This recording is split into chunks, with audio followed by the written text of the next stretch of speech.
Assalamualaikum warahmatullahi wabarakatuh. Innal hamdalillah nahmaduhu wa nasta'inuhu wa nastaghfiruh wa na'udzu billahi min syururi anfusina wa min sayyiati a'malina. May yahdihillahu fala mudhillalah wa may yudlil fala hadiyalah. Asyhadu an la ilaha illallah wa asyhadu anna Muhammadan abduhu wa rasuluh la nabiyya ba'dah. Allahumma salli wa sallim ala nabiyyina Muhammad sallallahu alaihi wasallam wa ala alihi wa sahbihi wa man sara ala nahjihi ila yaumiddin, amma ba'd. Ayolah ikhwah, kita lanjutkan kajian Fiqhu Bulughil Maram. Kali ini masih di seputar wudu, yaitu hadis ke-41. Bismillahirrahmanirrahim. Wa an Abi Hurairah radhiyallahu an qala sami'tu Rasulullah yaqul inna ummati ya'tuna yaumal qiyamah ghurran muhajjalin min asharil wudu. Faman istata'a minkum ay yutila ghurratahu falyaf'al. Muttafaqun alaih wa lafdhu li Muslimin. Dari Abu Hurairah radhiyallahu an, dia berkata, aku mendengar Rasulullah bersabda, sesungguhnya umatku akan datang di hari kiamat dalam keadaan ghurran, dahinya bersinar, muhajjalin, serta anggota wudu lainnya, min asharil wudu, karena bekas air wudu. Maka barang siapa yang mampu di antara kalian untuk memperpanjang gurrahnya, lakukanlah. Hadis muttafaq alaih wa lafdhu li Muslim. Yang namanya ghurran itu jamak dari aghirah, zu ghurrah. Mana asal dari ghurran? Lum'atun baydha takunu fi jabhatil faras. Belang yang ada di dahi, warna putih ya, warna putih yang ada di dahi seekor kuda.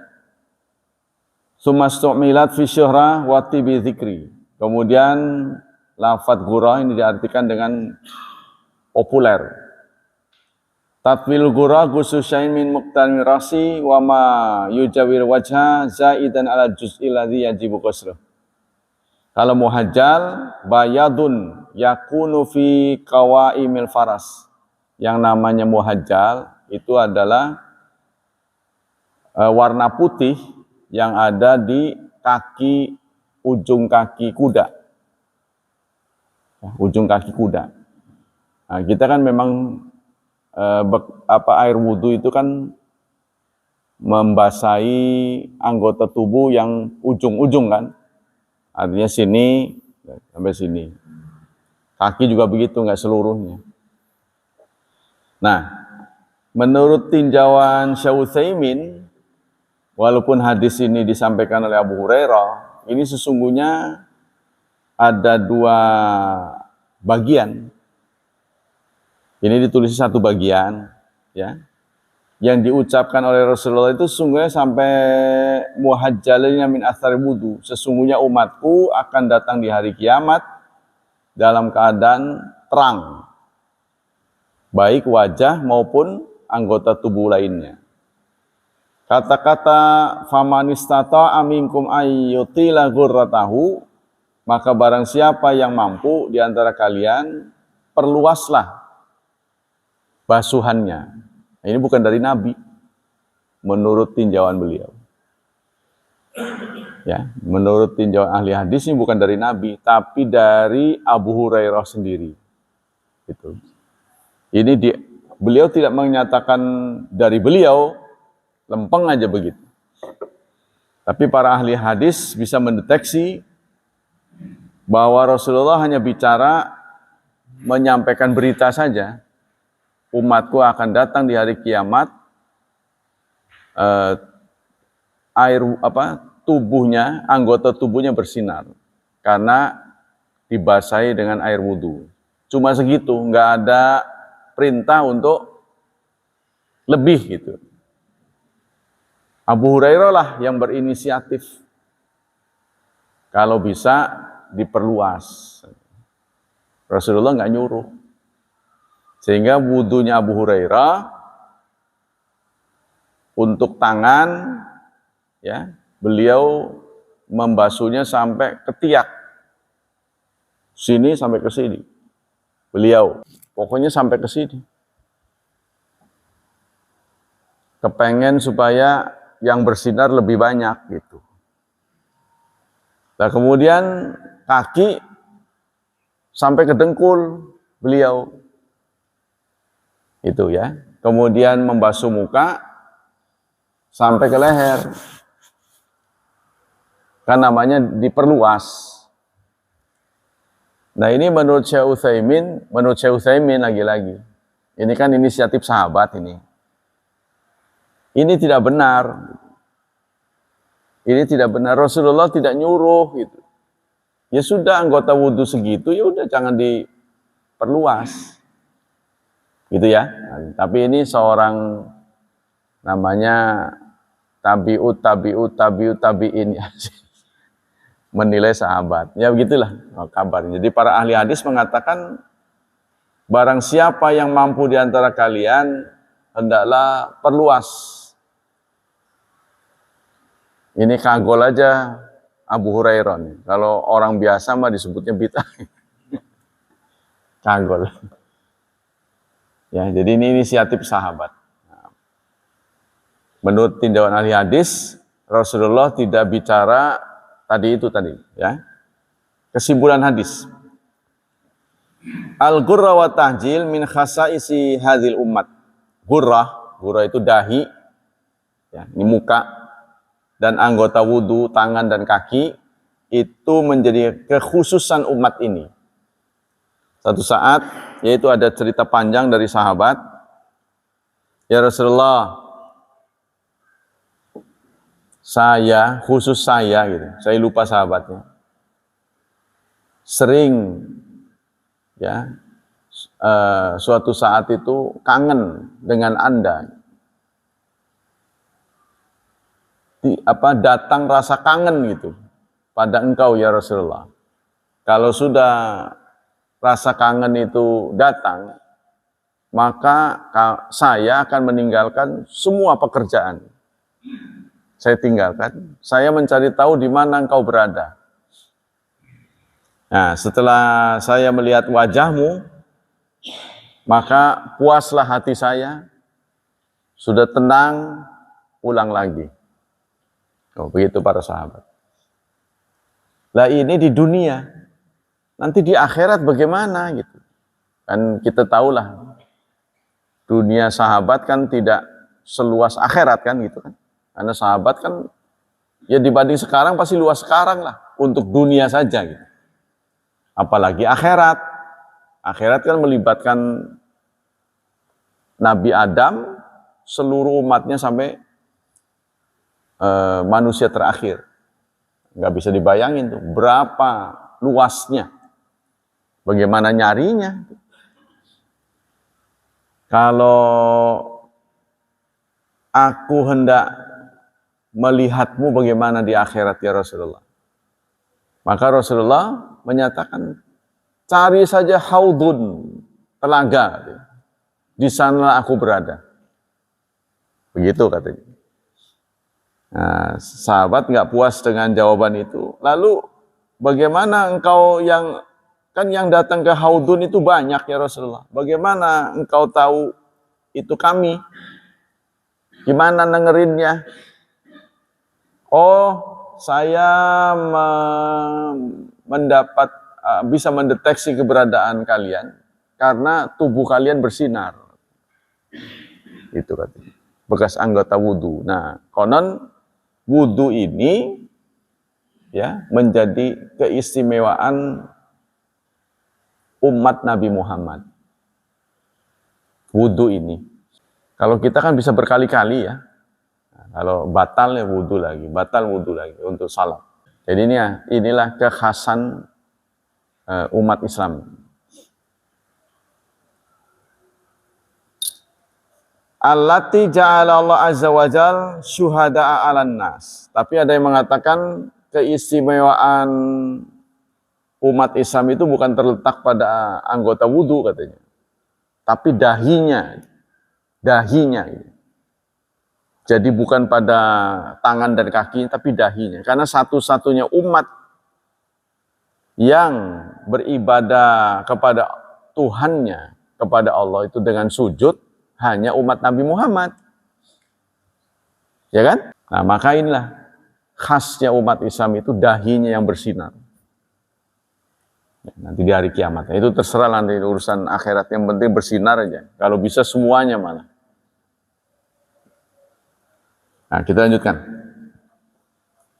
Yang kedua, istihbabut tatwil ghurra wa tahjil liyadhara atharun nur minal wudu. Nah, di sini karena kurang kritis ya, pengarang ini.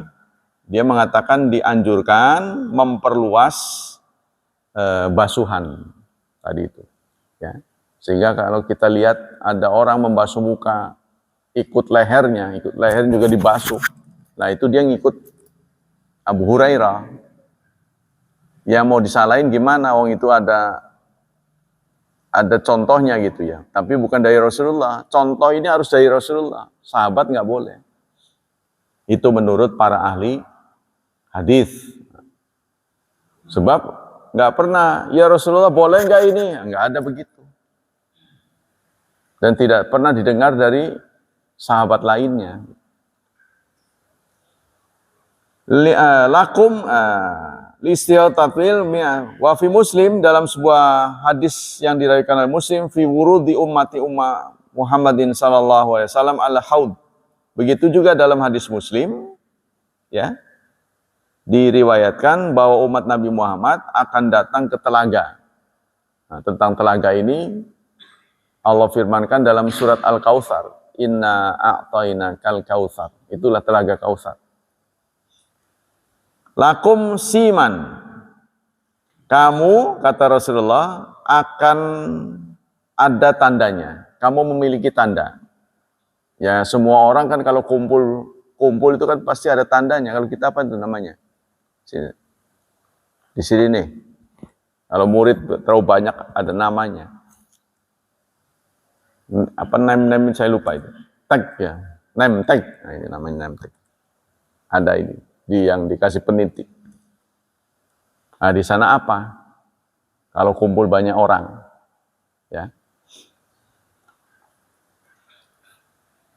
Begitu juga jamaah haji kumpul banyak orang, maka Indonesia menetapkan seragam. Nah, dengan adanya seragam kita tahu oh itu orang Indonesia. Setelah Indonesia masih banyak, maka diketahuilah provinsinya.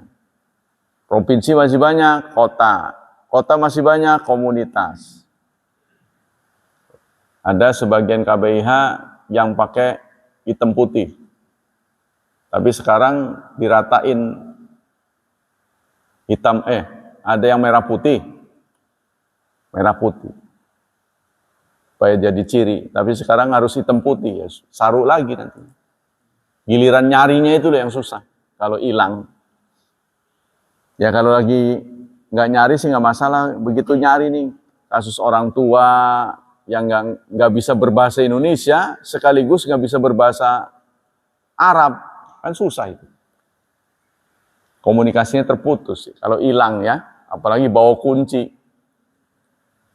maktab, ya temennya nggak bisa masuk.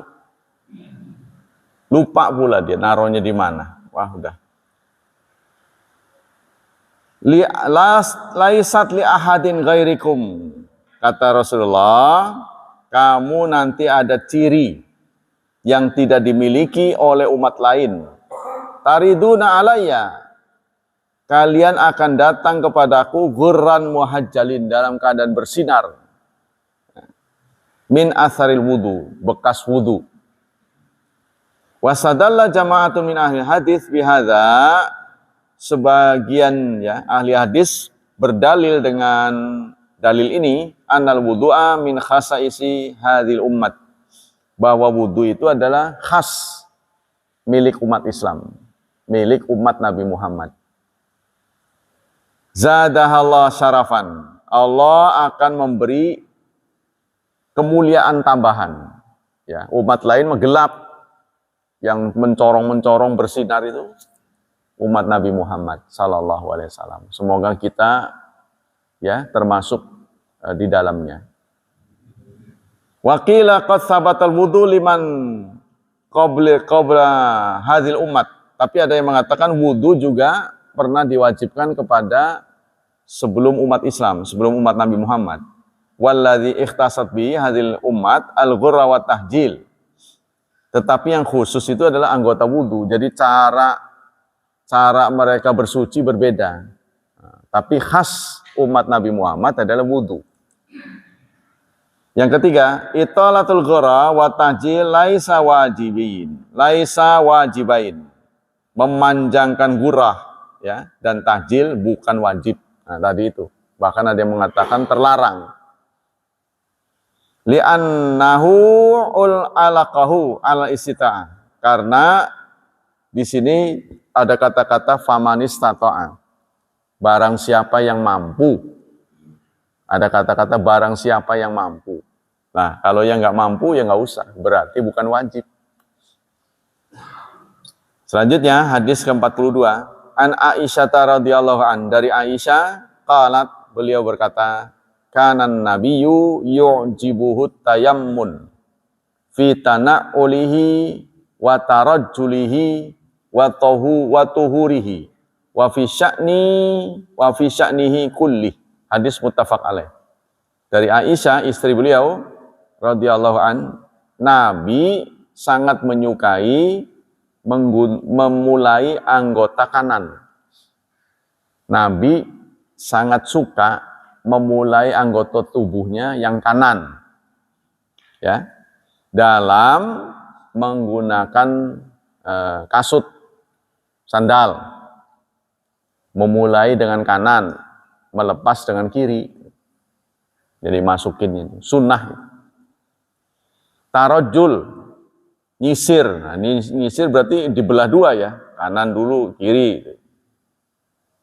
Wa tuhurihi, serta dalam bersuci. Kalau dijumpai ada anggota tubuh yang dua seperti tangan, kaki, nah, beliau mendahulukan yang kanan. Tapi kalau cuma satu muka ya susah, kanan dulu. Wa fi sya'nihi kulli, dan segala hal kalau ada dua beliau memulai dengan kanan. Kesimpulan hadis, yu'jibuhu tayammun. Rasulullah ya menganggap kanan itu adalah ajib. Qila li'anna kana yuhibbul fa'lal hasan. Karena ini mendidik ya supaya kita kelak menerima catatan dengan kanan. Maksudnya masuk bagian ashabul yamin. Ya, akan diceritakan nanti yang nerima catatan dari sebelah kanan dia beruntung. Nah, maka mudah-mudahan dengan kita sering membiasakan menggunakan anggota tubuh yang kanan, kita termasuk ashabul yamin. Gitu maksudnya. Ashabul yamin ahlul jannah. Karena kalau kita ditentukan sebagai ashabul yamin, maka kita menjadi penghuni surga. Yang kedua, at-tayammun qaidatun mustamirah fi syara'. Kanan itu kaidah yang berlaku umum pada syariat. Nah, jadi menggunakan tangan kanan untuk hal yang baik itu salah satu ajaran Islam. Dunia ini tidak peduli. Dunia ini mau kanan mau kiri. Ya. Sehingga ada pemain kidal. Ada yang sampai makan juga tangan kiri. Nah itu kalau itu anak kita harus segera kita luruskan. Itu bukan kecenderungan dari lahir, bukan. Itu karena kebiasaan saja. Ya, kalau kita melihat suka pakai tangan kiri, kita pergoki, kita luruskan supaya dia jangan kiri gitu ya, kecuali untuk yang tidak baik. atau untuk yang kotor-kotor. Jadi kalau untuk yang bagus-bagus pakai kanan. Nanti kalau kita nggak biasain, nanti dia salaman pakai kiri nanti. Kan pasti orang lihat siapa orang tuanya gitu. Nah, biasakan dengan kanan, mulai dari kecil. Wahya min ba'dil takrim wa tasyrif. Ini termasuk pemuliaan. Wa yustahabat tayamun fi kulli syai. Dalam segala hal yang baik disunahkan ya menggunakan yang kanan. Yang ketiga, maka nadidda ma sabaq kadukhulil khala wal khuruj minal masjid wal imtikhat wal istinja wa khalqi thawb wa sarawil wal khuf. Sebaliknya ya, pekerjaan atau perbuatan-perbuatan yang tidak terhormat maka mendahulukan kiri.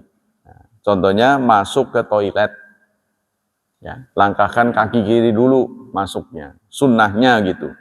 Keluar dari masjid meludah gitu, itu sunnahnya ke sebelah kiri. Wal istinja, nah, begitu juga cebok ya, itu bagusnya pakai kiri.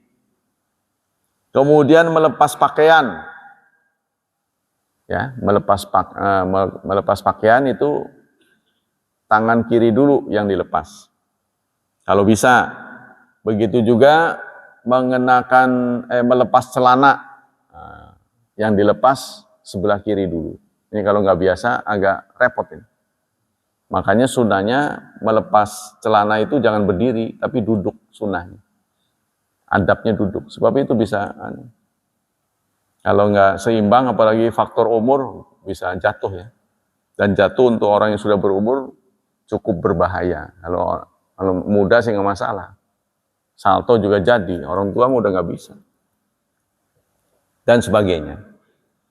Fayustahabat tayasur, maka dianjurkan yang begitu-begitu itu ya mendahulukan yang kiri. Wadzalika kulli bikaramatil yamin, karena memuliakan yang kanan. Karena itulah katanya untuk menghargai jasa kiri, karena dia berhubungan dengan jorok-jorok, maka dikasihlah cincin katanya. Kata orang untuk menghargai taruh cincin. Cincin pun sunnahnya kanan ya. Dan antiknya sunnah Nabi itu pakai kelingking. Memang nggak populer ya kelingking. Rasulullah pakai pun hanya buat stempel. Jadi yang menginspirasi Rasulullah pakai cincin itu, satu saat seorang sahabat ketika sudah berhubungan dengan kerajaan Romawi. Ya Rasulullah, orang Romawi ini punya kebiasaan mensahkan keputusannya itu dengan stempel. Kebiasaan pakai stempel itu katanya Romawi. Kalau ada apa, cocok, plok gitu. Itu kebiasaan Romawi. Jadi kalau ada kesepakatan apa itu mesti pakai stempel. Nah, maka Rasulullah buat cincin perak, ya. Ada 3 baris tulisannya. Atasnya Muhammad. Ada 3 baris. Di sininya tulisannya. Yang di tengah Rasulu. Bawahnya Allah. Jadi Muhammad Rasulullah. Jadi 3 ini. Muhammad, atasnya. Tengah Rasulu, bawah Allah. Itu dipakai stempel.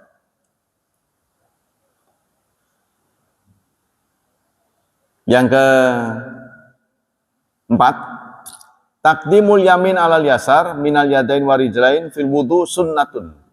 Mendahulukan kanan ya daripada kiri, baik pada tangan maupun kaki dalam wudu, itu hukumnya sunnah, bukan wajib. Walau khalafaha, andaikan ada seseorang yang tidak begitu ya, fa'in fatahul fadlu, maka dia mengerjakan yang tidak utama. Jadi tidak mau dapat nilai tinggi gitu kan. Wasaha wudu'uhu, tapi wudunya sah. Wa hadza sababu dzikri haditsuna. Itulah kenapa hadis ini disampaikan di sini. Yang kelima, al-ibtida'u bil yasar makruhun. wa in kana majzian. Memulai dengan anggota tubuh sebelah kiri adalah makruh. Makruh itu kurang disukai. Meskipun sah. Meskipun sah, kita wudhu dengan tangan kiri dulu, kaki kiri dulu, kan? Nah, tapi kurang utama. Kurang afdal.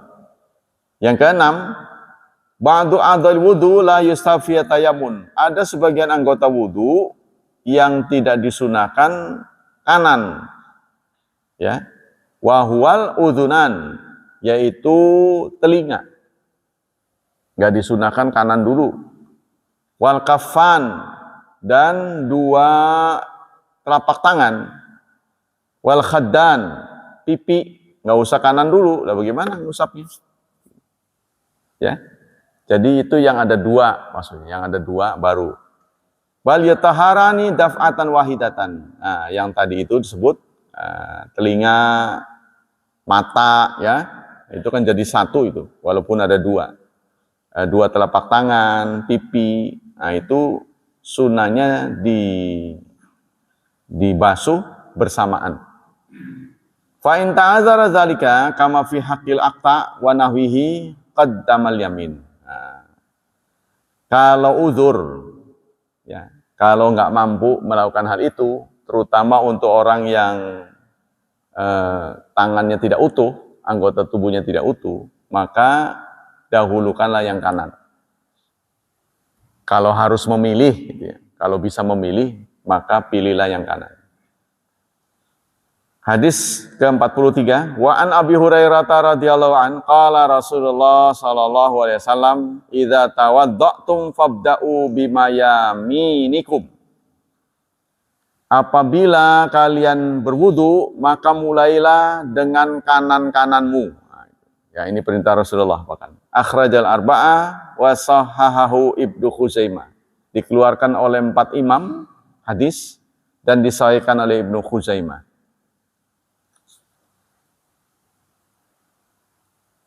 Apa kesimpulan hadis ini? Al hadis amrun bitaqdimil yadil yumna wa rijli yumna ala rijli yusra. Hadis ini memberi inspirasi pada kita agar kita mendahulukan tangan kanan, kaki kanan daripada yang kiri. Zahirul hadis wujubul bat'i bil yamnil yumna ala yadil yusra li'annahu bilafzil amri wa huwa li wujubi fi asli wa bistimrarihi fi'li sallallahu alaihi wasallam wa hadza qaulu ba'dihim. Lahiriah hadis, ya, itu menunjukkan, ya, bahwa memulai dengan kanan itu wajib, karena Rasulullah kan menggunakan perintah, apabila kalian berwudu, mulailah dengan yang kanan-kanan. Tidak ada kata-kata kalau nggak keberatan, nggak ada kata-kata begitu, ya. Nah, ini juga bisa terlihat dari semua praktek yang dilakukan oleh Rasulullah, beliau tidak pernah memulai dengan kiri. Tuh, ya. Qala Nawawi, itu. An-Nawawi, Imam Nawawi berkata, wa ajmal ulama ala anna taqdimal yamin al-yasar minal yadain wa rijlain fil wudu sunnah. Tapi ulama sepakat soal kanan dan kiri ini sunnah, bukan wajib. Wala khalafaha fatahul fadlu. Jika orang tidak menjalankannya, artinya dia nggak pedulilah mau kanan mau kiri, nah, maka fatahul fadlu, dia sudah kehilangan keutamaan. Ya. Wasahha wuduhu, tapi wudunya sah. Wala tidada bi khilafi dzalik, dan tidak perlu diulang. Wa'lam annal ibtida bil yasar wa in kana majziyan fa huwa makruh. Tapi meskipun boleh kita melakukan dengan kiri, ya, sah wudunya, tapi hukumnya makruh. Nassa alai Syafi'i wa huwa zahir. Nah, ini nas, ya. Jadi ada teks dari Imam Syafi'i. Nah, kita tahu bahwa Bulughul Maram yang kita pelajari ini dilihat dari sudut pandang mazhab Syafi'i. Sebagaimana pengarang Bulughul Maram itu bermazhab Syafi'i. Wa dzakara hadis Abu Dawud tsumma qala fa hadza nassun fil amri bi taqdimil yamin. Ini adalah nas. Artinya nas itu artinya memang ada tulisan Imam Syafi'i yang namanya nas ya. Wa mukhalafatuhu makruhatun au muharramatun. Menyalahinya artinya enggak nurut ya, tidak memulai dengan kanan tapi kiri, itu kalau bukan makruh ya haram. Wa qad in aqada ijmal ulama ala anna laysat muharramat. Tapi ulama ijma konsensus ya bahwa soal kanan dan kiri ini kalau tidak ditaati bukan haram.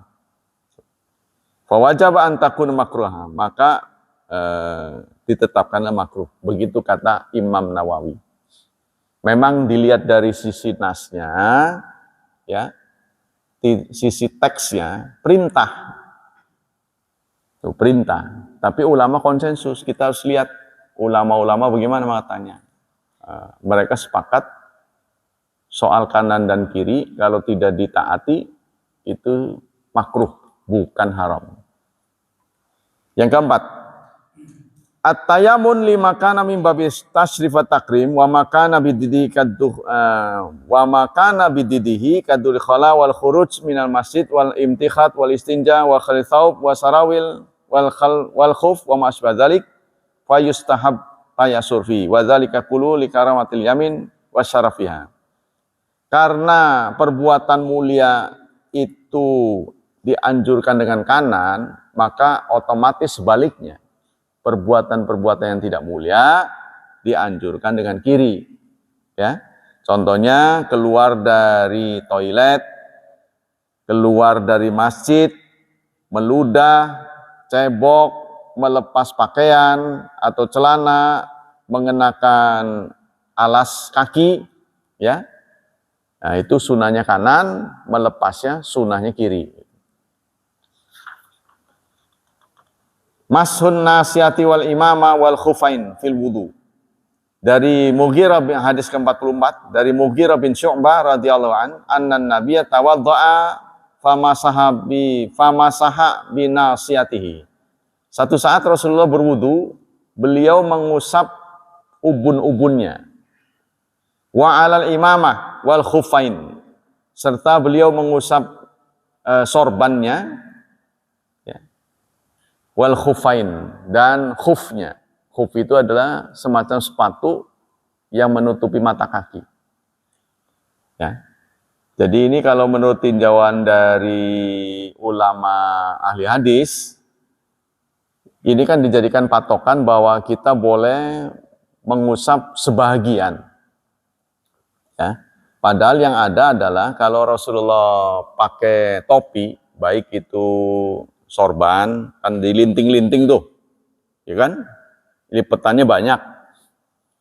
Nah ini kalau sampai dilepas, masang laginya repot. Tuh. Maka Rasulullah kalau pakai sorban, beliau jidatnya aja ini, ubun-ubunnya saja yang dibasahin, sama ininya. Sebagai pengganti dari rambut. Kan kalau nggak ada ini beliau selalu semuanya, kan? Nah, jadi karena jidatnya ini yang diusap, ini menjadi dalil bagi mazhab Syafi'i boleh mengusap sebagian. Sehingga ada orang kita lihat begini, totol doang itu. Itu dalilnya itu. Nah, sementara dari yang lain itu kalau pakai sorban yang begitu itu, karena repot buka sorban. Tapi kalau nggak pakai sorban, contoh dari Rasulullah semuanya dalam hal mengusap. Nah inilah terjadi sudut pandang itu begitu. Ya. Apa kesimpulan hadis? Al hadis dalilun ana masha ba'di ra'si yakfi. Nah ini kan dari versi Syafi'i. Hadis ini memberi inspirasi atau menjadi dalil bahwa mengusap sebagian kepala itu boleh. Ya, sehingga kita suka lihat begitu. Gitu kan? Kita lihat tuh, ditotol doang. Wala yustarul jami, tidak perlu semuanya. Li'annau lawajabal jami la maktafa bil imama anil baqi. Karena kalau harus semuanya, Rasulullah tidak mungkin mengenakan sorban. wudunya itu. Jadi Rasulullah pernah didapati mengenakan sorban, beliau hanya membuka sedikit gitu. Nah, dikit. Tapi sorbannya diusap oleh beliau. Ini membuktikan ngusap sedikit boleh. Nah, menurut para ahli hadis, kalau ada yang dipakai, betul. Kalau ada yang dipakai, ya kalau begini mah gampang. Ya. Tapi kalau sorban kan dilinting-linting, saudara ketahui kan? Wah, itu kalau saya aja nggak mahir itu, Pak. Kadang-kadang diukir tuh, bisa lapis-lapis gitu. Lipetannya itu makanya lama itu, bangsa 5 menit 10 menit itu. Ngaca dulu takut miring gitu. Nah, ini kalau sampai wudhu itu dibongkar lagi, ini membuat repot gitu. Sehingga Rasulullah mencontohkan kalau pakai sorban itu hanya sebagian yang diusap. Nah, kita lanjutkan. Fa'inal jami' bainal asri wal badal fi udwin wahid la yajuzu kama law masaha ala khuf wahid wa ghusl rajul ukhra. Lakin yustahab tamimu rasi alal imamah, tapi pengarang kitab ini tetap menyarankan sebaiknya memang mengusap itu semuanya. Ya. Jadi walaupun ini ditempel sedikit di tubuh yang langsung ke tubuh, tapi ininya mestinya dilap gitu, kalau pakai sorban nih. Au ala hadath walau iktasara ala imama walam yamsah syai'an min ra'si lam yujiz dzalika khilafan li Ahmad. Nah, kalau dia mengusap sorbannya saja, tidak menyentuh kepalanya, jadi nggak dibuka begini, maka tidak sah. Ya, jadi kalau pakai sorban nih kan, sorban begitu kan, dilap ini sorbannya begini nih, tapi nggak diinin ke kulit, maka tidak sah. Jadi singkatnya, menurut Imam Syafi'i, sebagian itu cukup, asal nyentuh kepala. Yang kedua, al-haditsu yadullu ala masyru'iyati masyi ala khuffain. Hadis ini menunjukkan disyariatkannya mengusap khuf. Jadi kalau kita mengenakan sepatu, ya Rasulullah itu dulu kan sholatnya itu karena di sana lantainya ini nggak begini, maka pakai sepatu pada tuh, nggak dilepas. Jadi kalau dipakainya setelah berwudu, nanti ketika batal, ini sepatu nggak perlu dilepas, yang diusap atasnya anehnya, kan yang kotor bawahnya. Sehingga Umar mengatakan kalau agama itu bisa diselesaikan dengan akal, pasti dalam mengusap khuf ya, itu sebelah bawah. Jadi ternyata mengusap khuf ini di atasnya itu menunjukkan harus berdasarkan wahyu, tidak akal. Sebab kalau akal yang kotor bawahnya. Dan ini katanya khusus ahlu sunnah. Katanya ahlu sunnah. Kalau Syiah nggak mau pakai khuf diusap itu nggak mau. Katanya begitu. Ya, belum tahulah bagaimana apa ya benar begitu. Litakuna tahara ala jam'i ra'si wala farqa baina ayakuna labsul mama ala tuhrin am ahdath wala itu tadi al hadis ya.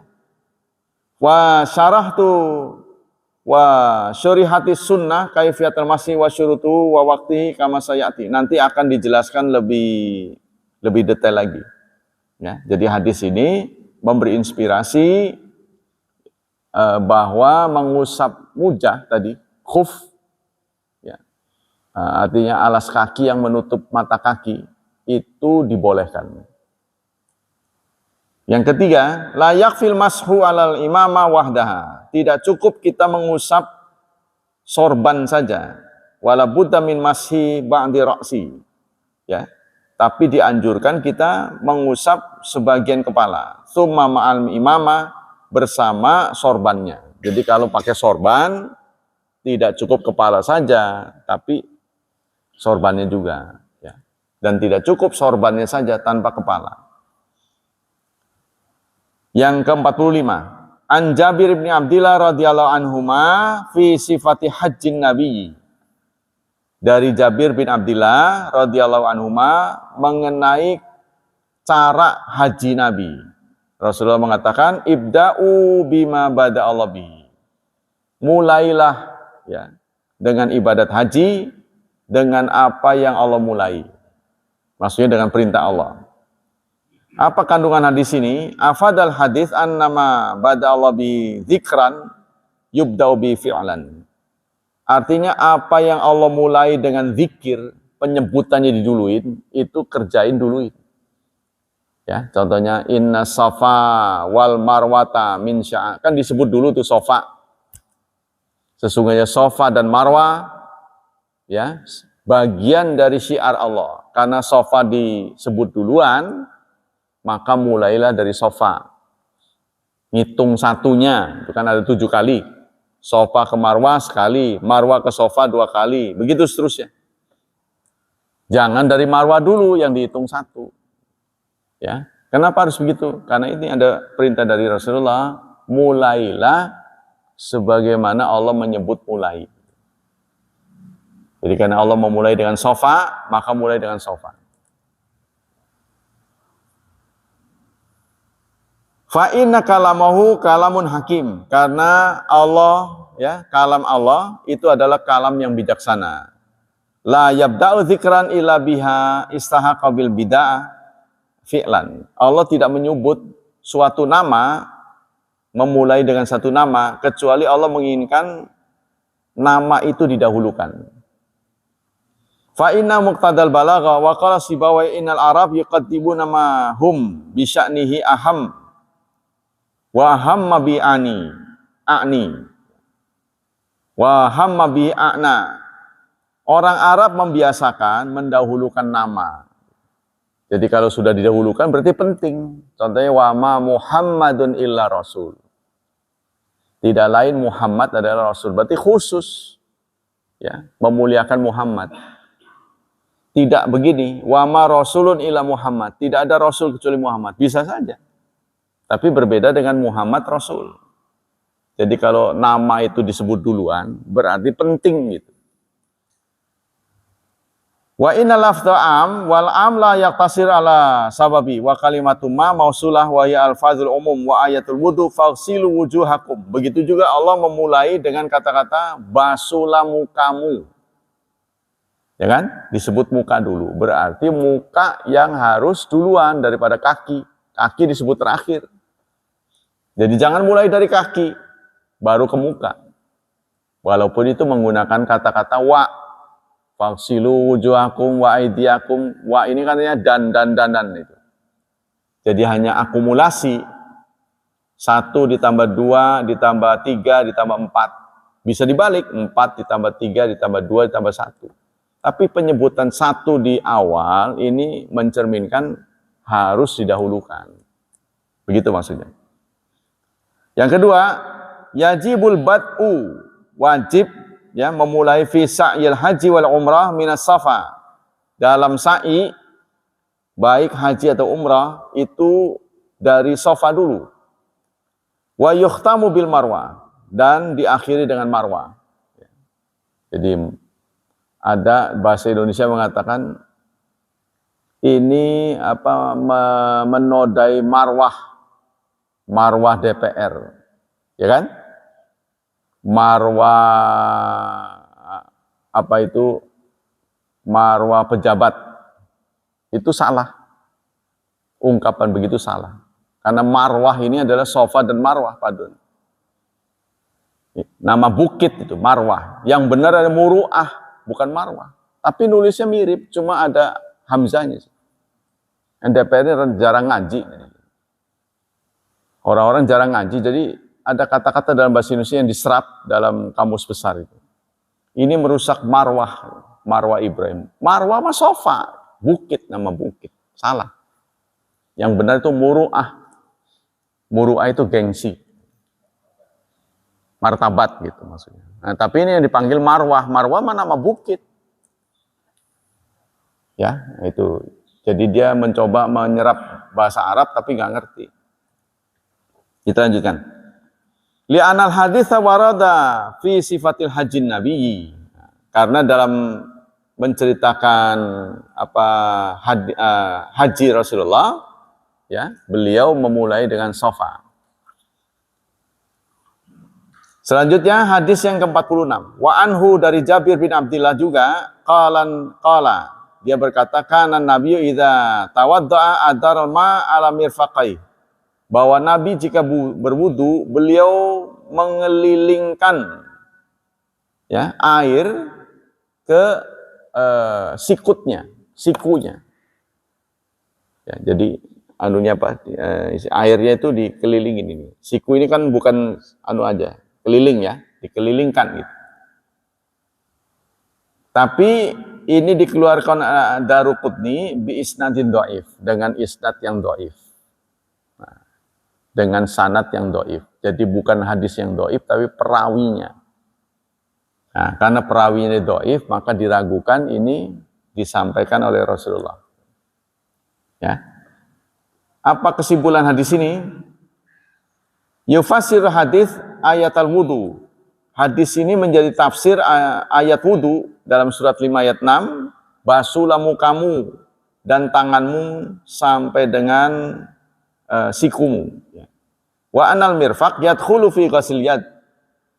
Siku itu termasuk tangan. Yang kedua, idaratul ma ala mirfaq listi'abil wudu li'adai. Membasahi siku. Jadi maksudnya begini, kalau ada kata-kata begini, saya berjalan ya dari Jakarta ke Bekasi contohnya, atau dari Cilegon ke Serang. Dalam bahasa Arab itu nggak perlu masuk Serang. Kata-kata itu. Saya berjalan dari Cilegon ke Serang. Jadi walaupun sudah di batas kota Serang, itu sudah sah gitu. Menurut bahasa Arab, saya ya berjalan dari Cilegon katakanlah ke PCI. Nah, begitu ada batas PCI, kata-kata saya itu sudah sah. Tapi di sini bukan begitu, ya. Mencuci, membasuh tangan, ya, sampai siku, maka sikunya harus basah, gitu. Ngerti ya? Jadi nggak sampai di sini saja, sikunya harus basah, ikut basah. Itu maksud dari hadis ini. Jadi jangan sampai nggak dibasahin gitu. Hanya pinggir-pinggirnya doang, jangan. Qala Syirazi rahimahullah, ya yajibu idkhalul mirfaq fil ghusl. Kata Asy-Syirazi, Syekh Syirazi, wajib ya memasukkan siku dalam pembasuhan. Artinya sikunya harus dibasuh. Jangan sampai di pinggir-pinggirnya doang. 5 rawa Jabri radhiyallahu an kana nabi idza tawadda amara ma'al mirfaqai. Wal hadisu yudil wujubul ghusl mirfaqain. Berhubung hadis ini ada, jadi kita harus maksudnya akan memberikan perhatian lah.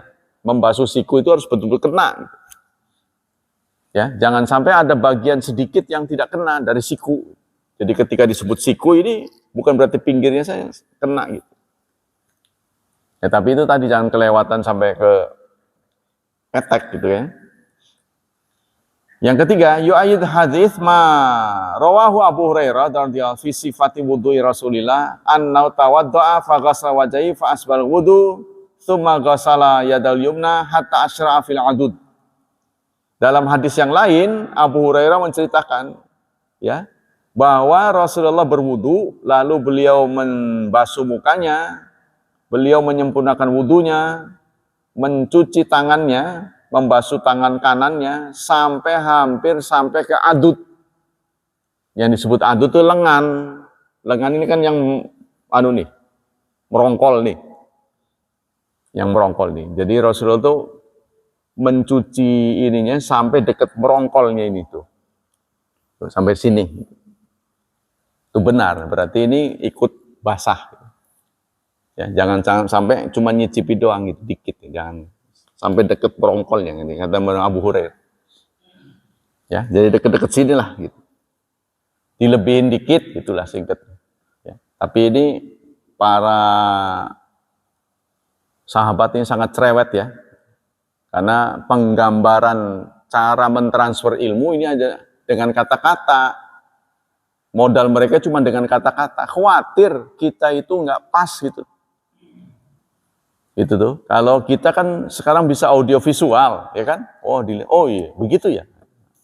Kalau zaman dulu tuh dengan transfer dengan kata-kata. Khawatir gambaran kita beda dengan mereka. Salah gitu ya. Nah, seperti kita ada kan instruksi di buku-buku itu kalau kita beli barang kan, pasang ini dulu. Kadang-kadang bisa salah pasang tuh. Yang harus berakit sendiri. Ah, ini kok begini? Nah, itu kan salah menerjemahkan kata-kata. Kemudian hadis yang ke-47. Mudah-mudahan kita selesai tentang wudu ya. Nanti pertemuan lagi sudah bab yang lain. Dari Abu Hurairah radhiyallahu an, qala Rasulullah sallallahu alaihi wasallam la wudu'a liman lam yadhkurismallah alaihi. Rasulullah bersabda, tidak ada wudu bagi orang yang tidak menyebut nama Allah. Hadis dikeluarkan oleh Ahmad, Abu Dawud, Ibnu Majah, tapi dengan sanad yang dhaif. Tirmidzi mengatakan dari Sa'id bin Zaid dan Abi Sa'id yang serupa dengan ini. Kata Imam Ahmad, la yathbutu fi syai'. Hadis ini tidak boleh ditetapkan sebagai sahih. Tidak boleh ditetapkan sebagai sahih. Berarti dhaif. Apa kandungan hadis ini? Dalal hadis ala masyru'ati tasmiyah fil wudu. Hadis ini memberi inspirasi ya. Kita disyariatkan membaca bismillah tasmiyah saat memulai wudu. Jadi ingat, doa tentang wudu ini hanya ada sebelum dan sesudah. Sebelum wudu dan sesudah wudu. Yang di tengah-tengah itu semuanya dhaif. Bahkan cenderung maudhu. Tapi soal ada mah ada gitu loh. Apa hadisnya? Ada. Yaitu dimuat di Ihya Ulumuddin. Nah, keroknya ini Ihya Ulumuddin ini ditulis oleh Imam Al-Ghazali. Imam Ghazali ini ditetapkan sebagai panduan tasawuf oleh NU. Dalam beragama ini nggak boleh mendahulukan perasaan, karena itulah logika namanya. Tidak boleh pakai logika. Karena ini aturan masalahnya. Nah, karena mereka itu menggunakan logika, itu artinya itulah. Semuanya bisa menceng. Lihat lagi ya. Wah, keburu nggak ini? Selesai. At-tasmiyah fil wudu sunnah. Membaca bismillah pada wudu, sebelum wudu, itu sunnah. Likasrati ahadits fi dzalik. Memang hadis ini dhaif, tapi hadis yang lain ada yang tidak dhaif, gitu kata pengarang. Lakinna kullu dhaifat illa ana kasrat riwayat yaqwa ba'duha ba'dan. Semua hadis yang menyampaikan tentang bismillah ini dhaif. Tapi dhaifnya banyak gitu loh. Yang beritanya banyak. Karena dhaif itu banyak, maka saling menguatkan, naik pangkatnya jadi hasan. Jadi kalau kata orang, katanya begini, ketemu lagi, katanya begini, tapi orangnya nggak bisa dipercaya yang cerita ini. Tapi banyak yang cerita, wah jangan-jangan benar. Nah begitu, ya. Jadi ini adalah deteksi berita. Sejauh mana berita itu valid, umat Islam sudah punya mendeteksi hadis itu. Jadi bukan hadis yang dideteksi, berita sebenarnya. Maksudnya begini, kalau sampai ditemui hadis ini dhaif, berarti Rasulullah dhaif. Bukan itu. Bukan menjatuhkan Rasulullah, bukan. Ini pembawa beritanya. Jadi ilmu ini adalah deteksi berita. Kalau Quran kan sudah paten, tidak ada celah ya. Untuk dhaif kan tidak ada. Ayat yang dhaif, ayat hasan nggak ada. Tapi kalau hadis ini, karena dulunya tidak tekun gitu ya, tidak dari awal ditulis, gitu. Itu yang menjadi masalah. Maka perlu ilmu untuk mendeteksi. Nah, boleh jadi hadis itu diterima oleh seseorang, tidak diterima oleh guru yang lain. Gitu ya, karena keterbatasan orang kan, berita ini kan tidak menyeluruh. Kalau sekarang sih kita bisa merekam berita dari mana-mana, walaupun kita nggak nyaksiin. Nah, dalam hadis yang lain tuh begitu. Hadis berikutnya, al-madmada wal istinsyaq fil wudu. dari Thalha bin Musarif, dari bapaknya, dari kakeknya Jad Ka'ab bin Amr Al-Hamdani, ra'aitu Rasulullah yafsilu bainal madmadah wal istinsyaq. Aku melihat Rasulullah memisahkan antara berkumur dan mengusap air ke hidung. Tapi hadis ini dianggap bertentangan dengan hadis mutawatir, hadis muttafaq alaih. Nanti ada hadis muttafaq alaih, ya, bahwa Rasulullah itu mengambil air itu buat berkumur dan buat hidung. Nggak misah-misah gitu, nggak mulut terus hidung, nggak. Tapi ada hadis yang menyatakan, aku melihat Rasulullah memisahkan antara berkumur dan mengisap air ke hidung. Hadis ini dinilai dhaif. Maka penulis hadis ini mengatakan, ya, sunanaha tasilu bil jam'i. Sunnahnya itu boleh dicampur, boleh digabungkan, boleh dipisah. Maksudnya kalau dipisah, kumur dulu, nah, ya. Terus ngambil lagi, ngisep ke hidung, itu misah namanya. Ya. Wal afdal minal kaifain annal jam'a afdal. Tapi menurut sini yang afdal itu jadi satu. Ya, jadi mengambil ini air ke mulut dan ke hidung. Itu sunnahnya. Kata di sini. Wa qala Buaiti al-faslu afdal. Pengikut Imam Syafi'i mengatakan misah lebih bagus. Sendiri-sendiri. Ini Buaiti ini. Nah, Buaiti ini termasuk yang dipegang oleh mazhab Syafi'iyah. Bukan Syafi'i, Syafi'iyah. Dari Ali radhiyallahu an fi sifatil wudu, menceritakan juga cara wudu, summa tamat mada wastansar salasan. Yumat midu wa yastansiru min al-kaffil ladzi ya'khudhu minhul ma. Nah, ini ada ketegasan dari Ali menyampaikan cara wudu Rasulullah. Beliau berkumur dan mengisap air ke hidung, ya, dengan tapak tangan dengan telapak tangan yang sama. Berarti digabung, gitu ya. Jadi berita-berita tentang penggabungan ini lebih kuat. Tapi kita nggak boleh menyalahkan orang yang misah. Tapi dari sisi riwayatnya lebih kuat yang menggabung. Kesimpulan hadis. Nah, ini mudah-mudahan sudah selesai. Ya, dianggap selesai lah. Karena kecil-kecil.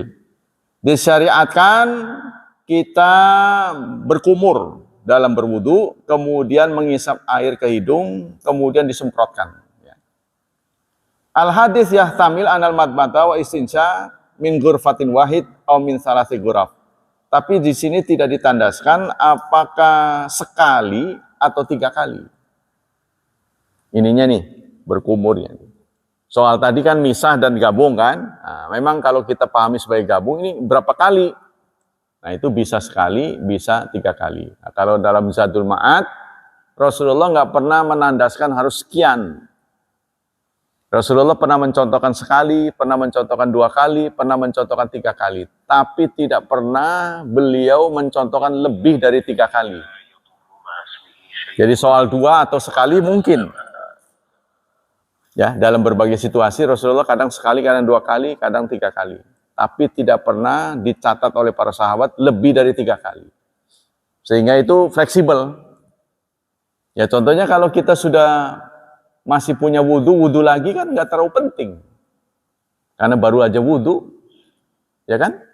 Contohnya maghrib nih, sesudah sholat maghrib kita belum batal wudhunya.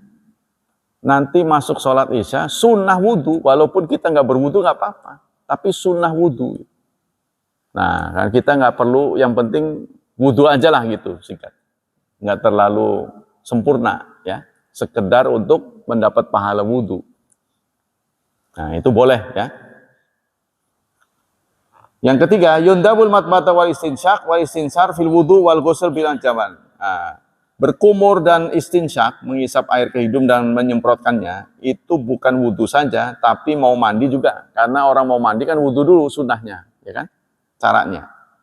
Yang kelima, kamalul matmata, cara berkumur yang sempurna, Anda memasukkan air ke dalam hidung, kemudian dikocok-kocok ya, pokoknya dikocok-kocok, lalu disemprotin. Maksudnya supaya kotorannya hilang. Bagus lagi dengan siwak ya, sikat gigi. Yang kelima, istinsyak, yang namanya istinsyak itu memasukkan air ke dalam hidung, ya, sampai ke dalam, lalu disemprotin kenceng-kenceng, ya, supaya kotoran-kotorannya hilang. Maksudnya sampai ke pangkal hidung, bukan sekedar lobangnya, sampai ke sininya. Ya, karena itu setan katanya nongkrong di situ. Jadi kalau airnya cuma sebatas di sini, ya setannya tetap di situ. Ya mungkin setan itu penyakit-penyakit kali ya. Nah, ini. Hah? Kenapa? Ya virus. Ya mungkin itu. Kan kita orang dulu diceritain virus nggak ngerti. Kan dia ngelihat percaya pada yang kelihatan dengan mata kan. Kalau Rasulullah menceritakan virus, apa itu virus? Nggak ngerti. Nah, makanya masa terus berubah. Kita sekarang ngerti dengan alat, tapi kita bisa mendeteksi virus nggak bisa dengan mata, tapi dengan alat. Yustab akhdul ma'il mamada biyadil yumna wa yasan biyadil yusra. Kita dianjurkan mengambil untuk berkumur dengan tangan kanan dan nyemprotinnya dengan tangan kiri. Ya, disemprotin tangan kiri, ngambil tangan kanan, semprotin tangan kiri. Anal istinsar gol istinsyak.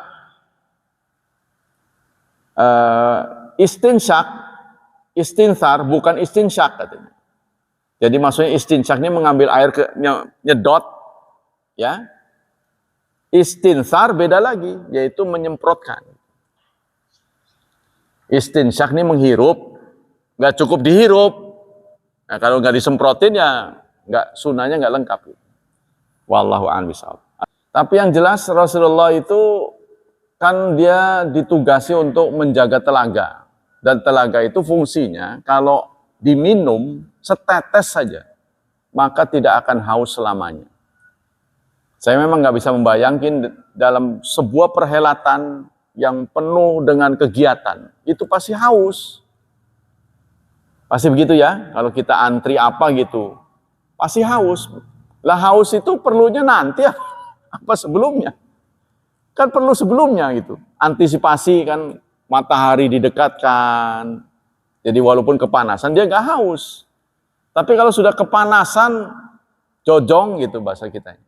Kemudian haus juga jojong, itu kan bertambah-tambah deritanya. Pokoknya lihatlah, setiap orang ngumpul itu pasti butuh minum, termasuk kita di sini kan. Kalau nggak puasa ya, butuh minum. Karena memang minum itu kita berapa jam sekali itu harus, kalau nggak dehidrasi. Jadi Rasulullah ini udah cerdas gitu loh. Orang-orang sibuk, beliau ceritanya Rasulullah ini sebagai panitia. Rasulullah sebagai panitia, paham ya? Kalau sekarang nih bapak-bapak sekalian, ya ikut dalam sebuah kegiatan. Panitianya orang yang sudah kita kenal, gimana tuh perasaan? Ya, apalagi panitianya konsumsi. Ngerti ya? Ada kumpul dengan wali kota, itu suruh ngumpul. Teman kita bagian konsumsi. Kapan enak minum nih? Nyaman lah, karena kita bisa kontak, udah kenal, namanya familiar kan. Tapi kalau enggak, ini kan kita tengok, mana ya minumnya kan begitu. Nah itu Rasulullah cerdas, beliau pegang di situ. Haud. Jadi demi apa? Rasulullah berarti sangat sayang pada kita. Udah mikirin tuh bakal haus. Bayangin tuh, ya. Nah inilah bentuk kasih sayang Rasulullah. Kalau kita nyorongin kaki ke keran gitu, goyang-goyang doang itu ya nggak cukup lah. Memang kan itu tujuannya untuk membersihkan kotoran. Nah, itu tidak akan tercapai. Terutama nyela-nyelai kan, di antara jari-jari ini kan ada noda-noda. Jangan ditiru itu. Tapi mungkin dia ngambil sunnahnya saja, Pak. Kayak tadi tuh, setelah maghrib belum batal, tapi kepengen dapat sunnah wudhu, jadi sekedarnya aja. Itu. Nah kalau dari sisi sahnya, sah nggak? Ya sepanjang terbasahi sah.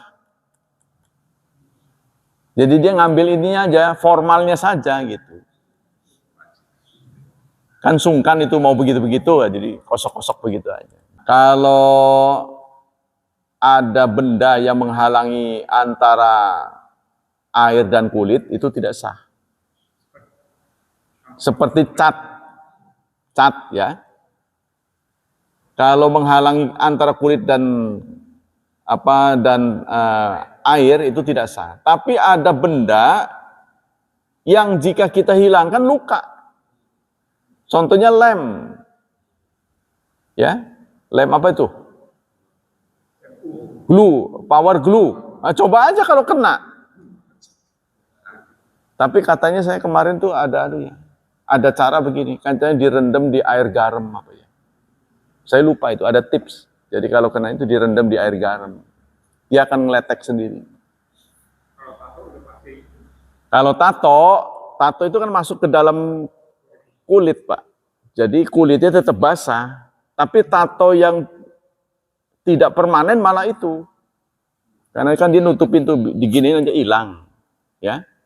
Seperti tato, kalau kita masuk ke wahana permainan itu kan cap tuh. Nah kira-kira kita lihat tuh airnya masuk nggak? Kalau nggak masuk harus dibusek gitu. Tapi kalau tato yang tuh pakai jarum, itu sah itu. Cuma masalah tatonya beda lagi ya. Ini maksudnya hukum wudunya, bukan masalah, berarti tato boleh, bukan maksudnya. Masalah tato lain lagi, kita tidak boleh gitu kan. Karena itu sebenarnya tato itu dilakukan untuk menandai orang yang dipenjara sebenarnya. Asal mulanya tato.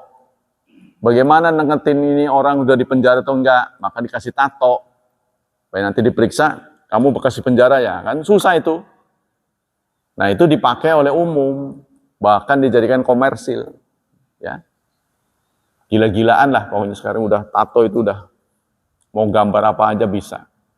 Batasan wajah, wajah itu adalah kepala yang tidak ditumbuhi rambut asal ya, bukan tumbuh rambut sekarang, kalau kita kan botak. Pada asalnya dia tidak ditumbuhi rambut, itulah wajah. Ini kan ini kepala nih, terdiri dari dua, yang ditumbuhi rambut dengan yang tidak. Yang tidak ditumbuhi rambut inilah wajah. Maka telinga ini masuk wajah. Masuk wajah yang harus dibasuh. Nah, kemudian tangan. Mana batasan tangan? Tangan itu dari ujung ini, jari. Karena jari ini pada yang lebih nyorong ke depan ini kan jari tengah, ya. Jadi namanya batas itu kan harus pol. Ini dari sini sampai ke siku. Sampai itu tadi saya bilang tuh, menter-menternya batas di sini. Nah, itulah tangan. Terus mana yang dimulai menjadi duluan? Ini tidak ada dalilnya. Boleh berarti boleh dari sini, boleh dari sini. Silahkan, tidak ada dalil yang melarang dari mana kita mulai. Terus cara berwudu, apakah bagusnya pakai menutup aurat atau tidak? Tergantung kita di mana berwudu. Kalau masalah aurat kan kalau di publik harus tertutup. Itu bukan masalah wudu apa nggak wudu kan? Nggak boleh kelihatan orang walaupun nggak wudu kan? Nah, kalau kita kemudian di area yang boleh tidak pakai pakaian gimana? Ya keselamatan wudunya bagaimana? Contohnya pakaiannya akan basah, bisa nggak terjamin itu? Nah kalau nggak terjamin ya kita buka, nggak masalah. Tidak ada kesunahan. Cuma ini persoalannya adalah yang ada adalah satu tempat itu sebaiknya harus dipisahkan antara toilet dan air, itu yang kita susah. Kenapa begitu? Karena wudhu sunnah bismillah kan. Nah, zikrullah ini tidak boleh dilakukan di dalam toilet. Tapi kita kan karena demi penghematan jadi satu kan. Oh iya, makanya dengan sir akhirnya. Dalam hati, nggak boleh dengan sir itu kan mengucapkan dengan lirih. Itu juga nggak boleh. Kalau ruangan kita bercampur dengan tempat nongkrong, itu kan, nah, nggak boleh. Makanya dulu saya heran, rumah kiai ini kok khusus nggak ada WC-nya gitu, saya nyari-nyari kok. Loh, aneh ini, karena saya nggak biasa begitu. WC-nya terpisah, oh begitu yang sunnah memang begitu.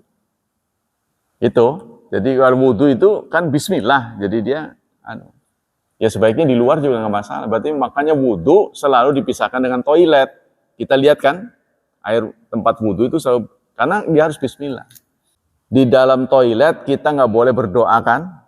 Ya, kecuali kalau udah nggak bisa lagi kayak tadi. Bagaimana bismillahnya? Masa mau keluar dulu untuk bismillah? Ya berarti dalam hati. Tapi kalau keluar, kita kan masih di area toilet, jadi belum boleh berdoa. Ya berarti kita doa keluar toilet dulu, baru berdoa. Iya, iya boleh. Itu paling. Baik, demikianlah. Hadirin hafizani wa hafizakumullah. Ini pelajaran kita ulang-ulang memang karena nggak sama ya. Nggak sama, nanti akan diulang lagi. Memang harus begitu sih. Tapi dengan buku yang berbeda, karena pandangan orang, sudut pandangnya berbeda. Jadi kita dapat sudut yang lengkap. Gitu.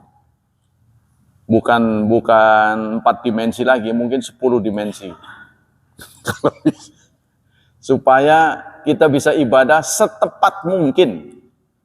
Ya, kalau kita sudah berusaha setepat mungkin kemudian ternyata nggak tepat, ya sudah di luar kemampuan kita. Karena itulah kebodohan kita. Semoga Allah memaafkannya.